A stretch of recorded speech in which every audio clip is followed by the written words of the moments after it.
Before we work on the styling, let me add one note on how we navigated to the root folder in shop.js and admin.js. For one, you could just use ... here instead of ...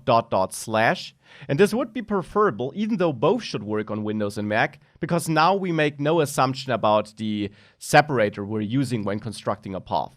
So with this, if I go back and I now go to just admin add product here, it still works, but now we get a cleaner way of doing this. But there is an even nicer way we could implement this. We could also get the parent directory with the help of a little helper function. For this, I'll create a new folder here, helpers or util. I'll go with util, you can name it however you want. And there, I'll add my path.js file. And it doesn't matter that this clashes with the global module because we'll import it differently anyways. Now there, I'll add an export with module exports. And I want to export a little function that helps me construct a path to the parent directory. Or not really a function, instead a variable, I should say.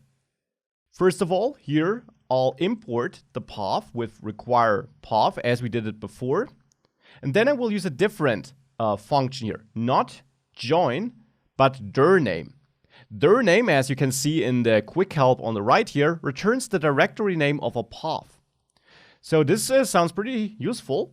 If we use that, we just have to find out which directory or for which file we want to get the directory name. Well, there we can use the global process variable. That is also a variable that is available in all files. You don't need to import it. And there you will have a main module property.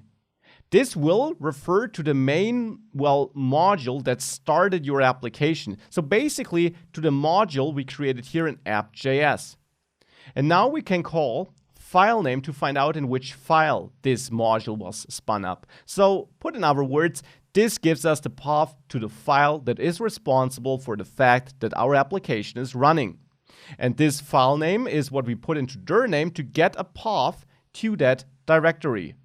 With this, we can import from this file. Here, I'll add my own import separated from the other ones, simply to make it easier to identify. And I'll name this root dir. The name is totally up to you, but it will require this from going up one level into util and then path. And this root directory is in the end what I want to inject here. So root directory is what I'll start with when creating this path. And now let's try reloading this page here. And it still works. And it should still work because now we're in the end having a pretty neat way of constructing a path to our root directory. I'll do the same in shop.js, import root dir from the util folder at the path file in there, and replace dir name ... with root dir. Again, you could have totally sticked to the old approach, but this one is an even cleaner one and one that should be pretty straightforward to use and that should work on all operating systems and that always gives you, the path to the root file. With that, let's move on to the styling.